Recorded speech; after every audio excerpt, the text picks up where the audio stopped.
কচ্ছপের গতিতে চলছে ব্রাহ্মণবাড়িয়ার মহাসড়কে ৪ লেনের কাজ, ভোগান্তি শিকার যাত্রীরা। ব্রাহ্মণবাড়িয়ার আশুগঞ্জ নদীবন্দর থেকে আখাউড়া স্থলবন্দর পর্যন্ত ৫০.৫৮ কিলোমিটার সড়ক ৪ লেনে উন্নীত করা হচ্ছে, যা আশুগঞ্জ থেকে বিশ্বরোড মোড় পর্যন্ত ঢাকা সিলেট মহাসড়কে এবং বিশ্বরোড থেকে ধরখার পর্যন্ত কুমিল্লা সিলেট মহাসড়কে পড়েছে। এই কাজের জন্য প্রতিদিনই ভয়াবহ যানজট হচ্ছে। এ কারণে এবার ঈদুল আজহার ঈদযাত্রা বিঘ্নিত হওয়ার আশঙ্কা তৈরি হয়েছে। মহাসড়ক দুটি দিয়ে চলাচল করা যানবাহনের চালক ও যাত্রীরা জানান, রাস্তার কাজ শুরু হওয়ার পর থেকে চরম ভোগান্তিতে পড়তে হচ্ছে। ব্রাহ্মণবাড়িয়া অংশে মহাসড়ক দুটির দৈর্ঘ্য যথাক্রমে ৩৪ ও ৪৩ কিলোমিটার হলেও প্রতিটি পাড়ি দিতে কোনো কোনো সময় ২-৩ ঘন্টা লাগছে। এই যানজট হয়েছে নিত্যদিনের সঙ্গী। পাশাপাশি আছে ধুলাবালু। কুয়াশার মতো ধুলার কারণে প্রায়ই সড়কের সামনের গাড়ি দেখার উপায় থাকে না।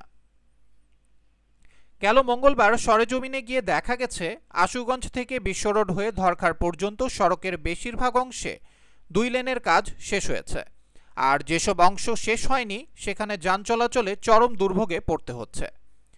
বিশেষ করে কুমিল্লা সিলেট মহাসড়কের পুরনো সড়কে বড় বড় গর্তের সৃষ্টি হয়েছে। সবচেয়ে খারাপ অবস্থা উজানিসার থেকে আহরন্দ পর্যন্ত।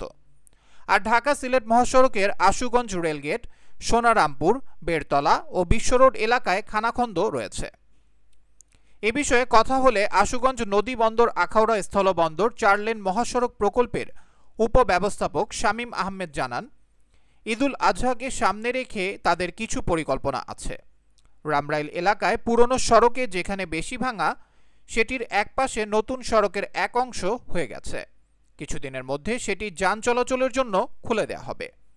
তবে আহরন্দ এলাকায় যে ১-২ কিলোমিটার অংশ খারাপ অবস্থায় আছে, সেটিতে কিছু ভোগান্তি হবে। ব্রাহ্মণবাড়িয়া সড়ক ও জনপদ বিভাগের নির্বাহী প্রকৌশলী মীর নিজামুদ্দিন আহমেদ বলেন, এবারের ঈদুল আজহার ঈদযাত্রা নির্বিঘ্ন করতে সব প্রস্তুতি নেওয়া হয়েছে। ধুলাবালু নিয়ন্ত্রণে সড়কে নিয়মিত পানি দেওয়া হচ্ছে এবং এসব সমস্যার সমাধানের জন্য সব ধরনের প্রস্তুতি নেওয়া হয়েছে। ঈদুল আজহার ঈদযাত্রা নির্বিঘ্ন করতে হাইওয়ে পুলিশের পাশাপাশি জেলা পুলিশ নানা পদক্ষেপ নেবে বলে জানিয়েছেন পুলিশ সুপার মোহাম্মদ সাখাওয়াত হোসেন।